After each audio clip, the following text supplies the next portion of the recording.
Assalamu alaikum, liebe Geschwister im Islam. Alhamdulillah Rabbil Alamin, Bari al-Khalaiq ajma'in wa ba'is al-Anbiya'i wal-Mursalin. Alhamdulillah alladhi hadana li hadha wa ma kunna linahtadiya lawla an hadana Allah.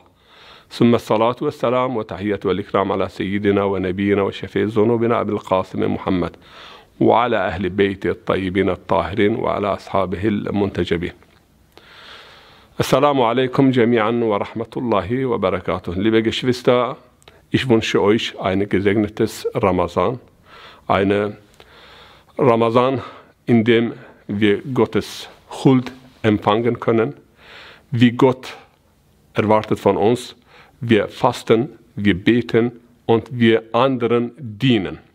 Wie ihr wisst, Islam und Koran für alle Menschheit ist. Und unsere Gebete auch multidimensional sind. Es gibt kein Gebet im Islam oder keinen Gottesdienst im Islam, nur eine Dimension des Lebens anspricht. Von Gebet, von Fasten, von Pilgerfahrt, von Bittgebete.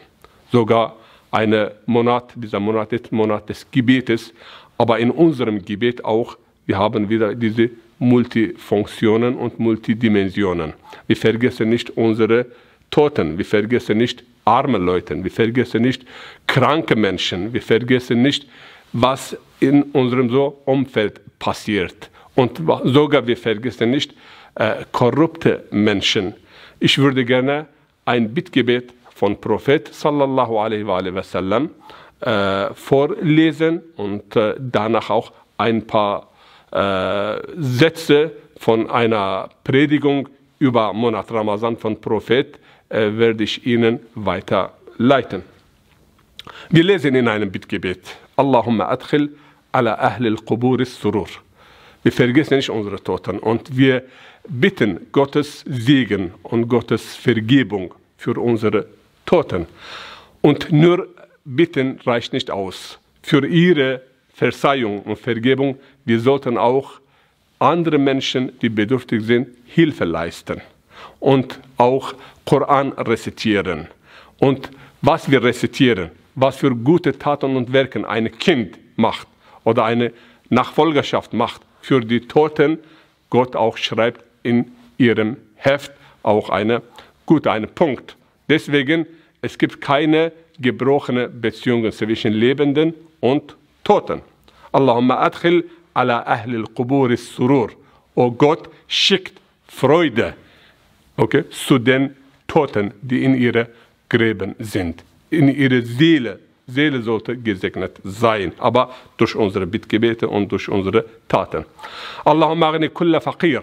O Gott, alle, die bedürftig sind, macht sie reich. Aber durch wen? Durch uns. Unsere Aufgabe ist das auch, ja, unsere Spenden, unsere Almosen und was wir von Überschuss haben, von Einnahmen, auch Teil davon mit anderen Menschen verteilen. Wir fasten. Warum wir fasten? Einer Punkt oder einer Philosophie des Fasten auch ist das, die Leid von anderen Menschen miterleben. Wenn ich hungrig bin, wenn ich durstig bin, ich kann die davon leiden in Afrika oder in Jemen oder in Syrien oder woanders. Ich kann auch Leid dieser betroffenen Menschen besser verstehen und in mich erleben und auch großzügig rein in meine Schatulle reingreifen und auch bezahlen. Deswegen für Muslime auch Monat Ramazan ist eine Spendemonat oder wirtschaftliche, so in unserem Kalender. Ramazan ist Anfang unserer religiösen Aufgaben und auch Spenden betrachtet. Dann, wir lesen weiter. Allahumma aksu kulla uriyan, die Bekleidung brauchen, bekleide sie. Dann weiter. Allahumma aqdi dayna kulla madin. Es gibt so viele Menschen, die Schulden haben. Ist unsere Aufgabe, behilflich sein, auch die Menschen von ihren Schulden zu befreien. Allahumma aslih kulla fasidin min umur al-Muslimin. O Gott, verbessere alle Korrupte oder Korruptionen oder Korrupte von den Gelegenheiten der Muslimen und leite sie in den rechten und geraden und gerechten Weg. Wirklich, es gibt so viele korrupte und auch Korruptionen und auch korrupte Menschen. Und wir bitten auch durch unsere Bittgebete, damit dass diese auch sich verbessern oder Gelegenheit finden und eine Rückkehr machen, sich bereuen und sich verbessern. Weiter, wir lesen das. Allahumma ashfi kulla marid. Oh Gott, alle, die krank sind. Und in dieser Zeit wissen wir, durch diese Pandemie, viele Menschen krank sind, in Lebensgefahr sind. Und mit so reine Absichten und intime Absichten, wir wünschen von dem Gott, der Erhabene, dass er alle Heil schickt. Dann wir sagen, oh Gott, Sudda faqrana bi ghinaik.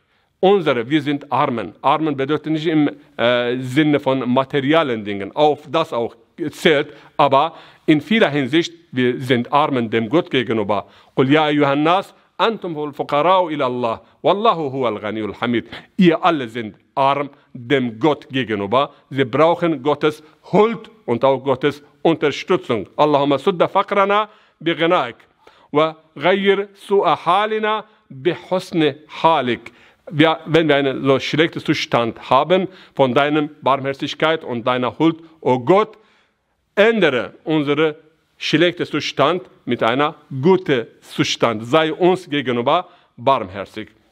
Dieser Monat ist Monat Barmherzigkeit. Irhamu man fil ard, yarhamukum man fis sama. Seien Sie barmherzig gegenüber die auf der Erde leben, damit auch die auf der Himmel sind, euch gegenüber Barmherzigkeit und Gnade zeigen. Wassalamu alaikum wa rahmatullahi wa barakatuh.